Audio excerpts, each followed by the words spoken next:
Hello, you are listening to Dr. Sushma Singh. Today, let us start Unit 6 Liberal Perspective on Development. First, we introduce the chapter.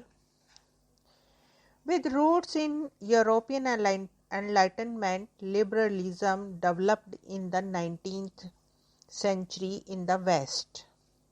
In the present day, liberalism is widely regarded as one of the most influential modern political ideologies. The term was first used by Spanish, French, and English writers with a negative connotation. It was aggressively used to refer to the people with radical or progressive opinion. It soon lost its negative meaning and became a respectable political label. Most people would now like to be called liberal, which implies to be open-minded, to be generous and tolerant, prepared to sacrifice self-interest for the public good, concerned to approach every issue from an impartial and rational standpoint, and not the least influenced by prejudice and superstitions. Such people opposed authoritarian laws and practices that would put particular social groups in a situation of disadvantage.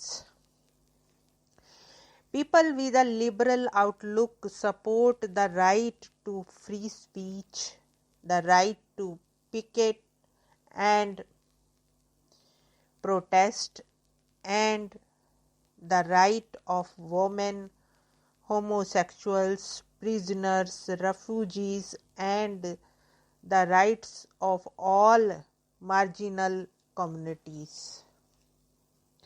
In this unit, we seek to understand the concept of development from the liberal perspective, beginning with the basic ideology of liberalism and the extent of power intervention of the state in terms of economic and political control over business, and the role of the state in a liberal economy. We go on to developing a critique of the liberal perspective and the emergence of neoliberalism. We conclude with evolving a framework for comprehending development from the liberal perspective. Now let us discuss liberalism as an ideology.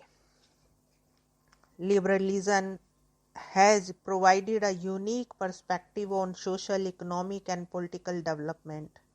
It set out an ideology that has shaped history, and in recent times it has made a major comeback in the form of neoliberalism to influence the future course of human development.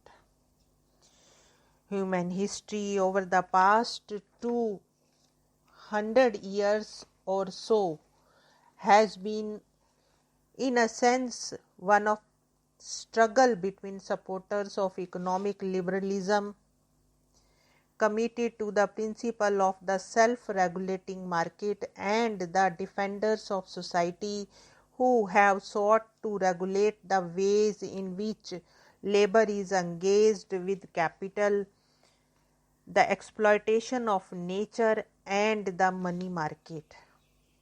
The struggle has proliferated in the political and ideological domains.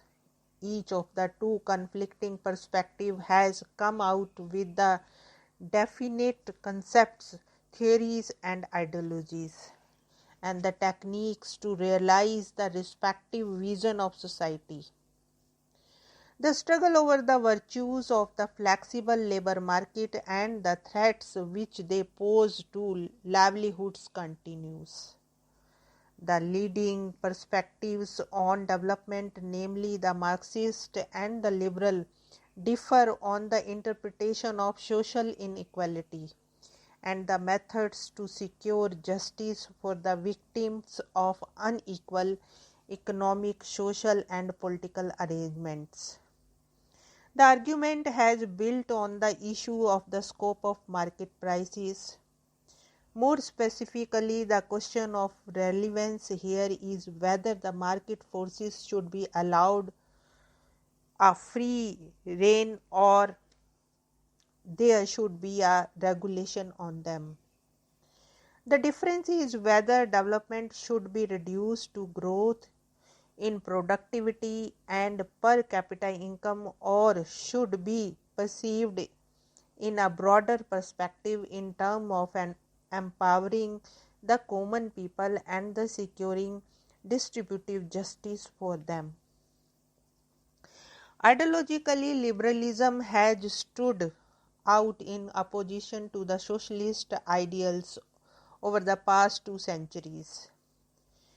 It offers us a distinctive vision of society about the freedom and free competition in the field of economic entrepreneurship and of the role of the state in the control of production and in the promotion of free citizenship. As a political ideology, liberalism is opposed to any form of political absolutism, be it monarchy, feudalism, militarism, or communitarian. It stands for a social and political atmosphere in which authoritarian demands are resisted and the fundamental rights of the individuals and groups, such as the rights to private property, free exercise of religion, speech, and association, are promoted. The philosophical foundation of classical liberalism was shaped in the writings of David Hume, Jeremy Bentham, and John Stuart Mill.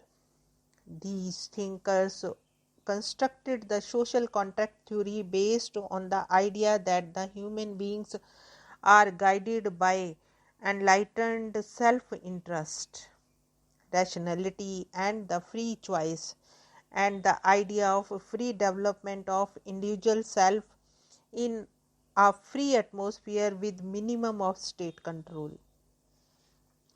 Liberalism was the guiding principle enshrined in the economic doctrine of laissez-faire, which means free promotion of entrepreneurship in production and trade, and in the social and political doctrines of liberty and democracy. Here we want to close this lecture. Thanks for listening.